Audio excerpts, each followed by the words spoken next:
இவ்வளோ சொத்து எப்படி வந்துச்சு அப்படின்னா என்ன செய்யணும்னா அதை வந்து அவர் நிரூபிக்க எவ்வளோ சொத்து இருக்கு, என்னுடைய சொத்து இவ்வளவு சொத்துன்னு இந்த இவ்வளவு உண்டா எவ்வளவு தெரிஞ்சுதானே ஒன்றை பேசணும். அப்ப என்னுடைய சொத்து எவ்வளவு இருந்தாலும் அது வந்து யார் திருடி மோசடி செஞ்சு கோடி ரூபாய் இருக்கட்டுமே, 1000 கோடிக்கு நான் அதிபராக இருந்துட்டு போறேன் இருந்தா கூட மோசடி பண்ணேன்னு சொல்லுங்க, ஏமாத்தினேன்னு சொல்லுங்க, ஃப்ராட் பண்ணிட்டேன்னு சொல்லுங்க.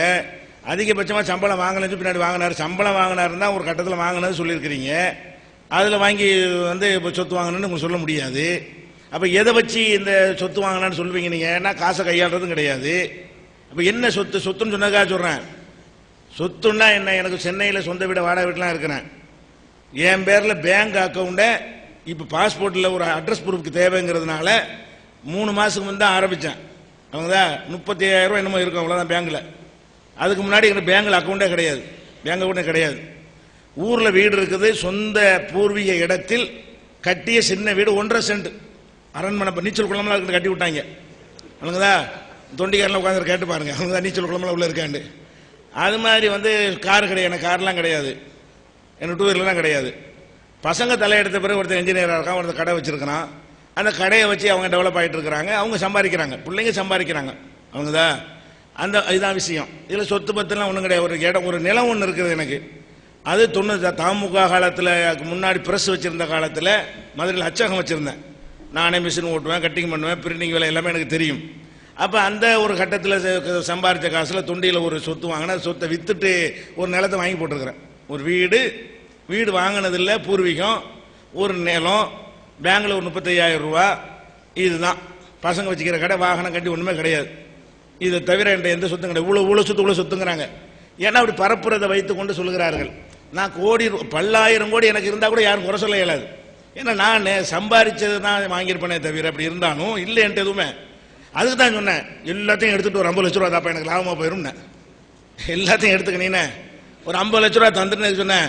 ஒரு வீடுன்னா அன்னைக்கு உள்ள காலத்தில் வந்து ஒரு எங்கள் ஊர்லாம் ஒரு சென்ட் 5 லட்ச ரூபாய்க்கு போகுது. ஆனால் பூர்வீக இடம் அதெல்லாம் கணக்கு பண்ணி 3 ஏக்கர் நிலம் இருக்குன்றதால முந்தி வாங்கினது. தாமுகலாம் முன்னாடி உள்ள காலத்தில் உள்ள விஷயங்கள்.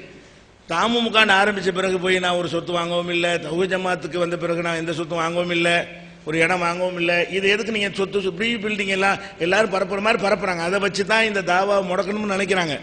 ஆனால் இதை வச்சு எத்தனை பேர் வந்து என்ன அங்கே மதுரையில் இருக்கிற காலத்தில் பிரஸில் மிஷின் ஓட்டிக்கிட்டு இருப்பேன். ஒரு ஆள் வந்து என் காலையே பார்க்குறாரு, இன்னும் காலை பார்க்குறாரு, மிஷின் பவர் கட்டிங் மிஷின் ஓட்டிக்கிட்டு இருக்கிறேன். என்னது காலையே பார்க்குறிய? இல்லை செருப்பு 2000 ரூபா செருப்பு போட்டா சொன்னாங்க, அதுதான் பார்க்குறேங்கிறாரு. நான் ஹவாய் செருப்பு போட்டு என்ன செய்கிறேன் வெட்டிக்கிட்டு இருக்கிறேன்னா, அதனால தௌஹீதுக்கு வந்தார். இன்னொரு ஆள் இலங்கையிலேருந்து 2 பேர் புறப்பட்டு வந்து நீச்சல் குளம் பார்க்க வந்துட்டாங்க. எங்கள் ஊர் தொண்டிக்க பிஜே வீட்டில் நீச்சல் குளம்லாம் இருக்காமல, அவங்க சுன்ன ஜமாத் ஆளுங்க வந்து பார்த்துட்டு பாவைகளை இப்படி போய் சொல்கிறாங்களே. இந்த மாதிரி பரப்பி விடுறதை வைத்து தான் நிறைய மக்கள் வந்தாங்க. சொல்ல போனால் பரப்பி விடுறதை வச்சு தான் நிறைய மக்கள் வந்தாங்களே தவிர அந்த மாதிரிலாம் ஒரு சொத்து எனக்கு கிடையாது. அது எதுக்கு சொல்கிறேன், இது மாதிரி இவருடைய காரணம் எதுக்கு சொல்கிறீங்க தெரிஞ்சு சொல்லுங்கள். அப்படி 10,000 கோடி எனக்கு இருக்குன்னு வச்சு சொன்னால் பரவாயில்லை. அதுக்கப்புறம் என்ன சொல்கிறாரு, மறுபடியும் திருச்சிக்காரன் சொன்னாங்கிறீங்க. திருச்சிக்காரன் சொன்னான்னு நீங்கள் சொல்கிறதா இருந்தால் திருச்சிக்காரனை கூட்டிட்டு விவாத ஒப்பந்தம் ஏற்படுத்தாங்க. நீங்களே எல்லா விஷயத்தையும் பேசுவோம். அந்த என்ன ஆரம்பிச்சு எப்படி இருந்துச்சு, நான் என்ன மோசடி பண்ணேன், அதிகபட்சமாக என்ன சம்பளம் வாங்கலன்னு பின்னாடி எல்லாரும் சம்பளம் தந்தாங்கன்னு சொன்னல, அதுதான் நானே சொல்லிட்ட விஷயம் தான். நான் ரூபாய் திருடிட்டேன், ஏமாத்திட்டேன், மோசடி பண்ணிட்டேன், எவனாவது இது வரைக்கும் சொல்லுங்க வந்து என்கிட்ட நிரூபிக்க சொல்லுங்க பார்ப்போம். அதில் வாங்கின கடனை கொடுக்கலன்னு நிரூபிக்க சொல்லுங்க பார்ப்போம். கொடுங்க, யாருக்கும் கிடையாது, சொல்லவே முடியாது. அதெல்லாம் நான் பண விஷயம் நான் நெருப்பு மாதிரி தான் இருந்து கொண்டு இருக்கிறேன். எனக்கு தேவை நெருக்கடியான நேரத்தில் சம்பளம் தான் வாங்கணும்னு ஒரு கட்டம் இருந்த காலத்தில் வாங்கினேன். சம்பளம் தான் வாங்கணும், வேறு வழியே இல்லைங்க வாங்குவேன்.